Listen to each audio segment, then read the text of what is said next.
नाशिकच्या औद्योगिक विकासाला गती देण्यासाठी आणि एमआयडीसीतील प्रलंबित समस्यांचा निपटारा करण्यासाठी एक अतिशय महत्त्वाची आणि विशेष बैठक पार पडली आहे।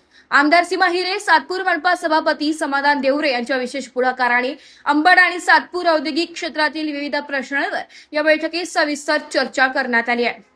या बैठकीत सातपूरचे सभापती समाधान देवरे यांनी एमआयडीसीतील नागरी व तांत्रिक समस्या सोडविण्यासाठी नाशिक महानगरपालिका पूर्णपणे कटिबद्ध राहील असा विश्वास दिलाय।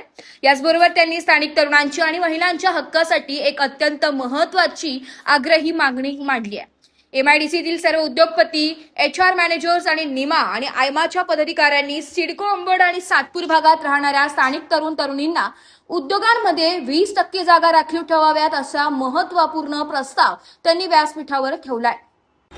स्थानिक रोजगारासोबतच महिलांच्या आर्थिक सक्षमतेवर भर देताना एमआयडीसीतील सर्व कंपन्यांनी महिला बचत गटांना काम देण्यासाठी पुढे यावे असे आवाहन सभापती देवरे यांनी केले।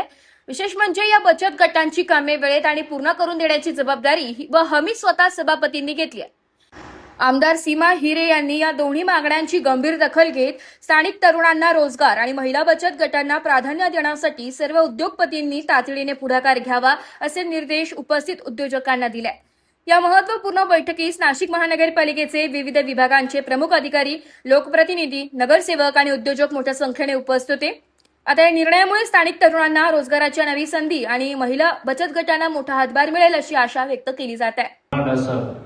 याच्यासाठी जर एक 20% जागा जर तुम्ही आरक्षित ठेवल्या आणि आमच्या मुलांना जर तुम्ही नोकऱ्या दिल्या तर नक्कीच आम्ही तुमचं धन्यवाद मानू। कारण आमच्या नाशिकमध्ये बाहेरून येणाऱ्या व्यक्ती या ठिकाणी नोकरी लागतो आणि आमचे स्थानिक जे मुलं असतील, स्थानिक याचा अर्थ असा आहे की त्याचा ॲड्रेस हा सातपूर, अंबड आणि सिडको मधला आधार कार्डवर जर ॲड्रेस असेल आणि तो जर तुमच्या कंपनीला पात्र ठरत असेल, आम्ही असं म्हणणार नाही की तो 10वी झालेला आहे त्याला इंजिनियर म्हणून घ्या, परंतु तो जर पात्र असेल तर त्याच्यासाठी ज्या काही 20% जागा असतील तर तुम्ही आमच्यासाठी, आमची आमदारताईंच्या व आमच्यातर्फे तुम्हाला विनंती करू की त्यांना नोकरी द्यावी अशी आम्ही अपेक्षा बाळगतो। व आमच्या नाशिकमध्ये महिला बचत गट भरपूर प्रमाणात, ताईंच्या अंडरमध्ये आपण महिला बचत गट स्थापन केलेला आहे।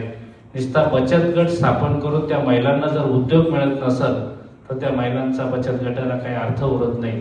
आपल्या एमआयडीसीने जर ठरवलं, सगळ्याच उद्योगपतींना मी रिक्वेस्ट करेन की या महिला बचत गटाला आम्ही त्यांच्या जबाबदारी घेऊ।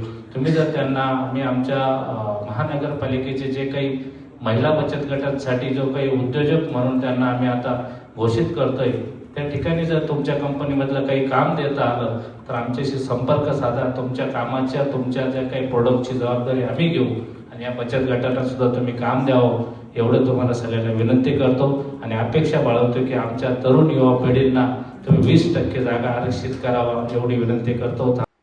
नाशिकच्याच अशा ताज्या आणि महत्त्वाच्या अपडेटसाठी फॉलो करत रहा समाचार टुडेला।